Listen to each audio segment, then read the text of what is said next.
ఇవాళ తెలంగాణ రాష్ట్రం అంతా ఎస్ మేము పోరాడుతా ఉన్నాం, ఈ ప్రజలకు జరుగుతున్న అన్యాయాలు బయట పెడతా ఉన్నాం, మాకు రాగాల్సినటువంటి వాటా గురించి మాట్లాడుతా ఉన్నాం, ప్రభుత్వాన్ని నిలదీస్తా ఉన్నాం.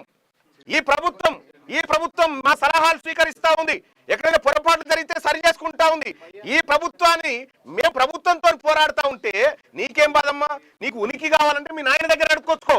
బీసీ నాయకుల మీద, బీసీ నాయకత్వం మీద దాడులు చేస్తే నీకు ఉనికి వస్తుంది అనుకుంటే అది నీ భ్రమ. మరింత దిగజారిపోయి ప్రజల్లో చులకనవడం తప్ప ఇంకా ఏమీ ఉండదు. కాబట్టి కల్వకుంట్ల కవిత గారు, మీకు నేను చెప్తా ఉన్నా, మీరు ఇటువంటి చిల్లర మల్లర పనులు బంద్ చేసి మీ పంచాయతీ మీ నాయన మీద ఉన్న ఫ్రస్ట్రేషన్ అంతా బీసీల మీద తీస్తా అంటే మేము ఒప్పుకోము, మీ అన్న మీద ఉన్న కోపం అంతా మా మీద తీస్తా అంటే మేము ఒప్పుకోము. ఖచ్చితంగా దీన్ని ఎదుర్కొంటాం.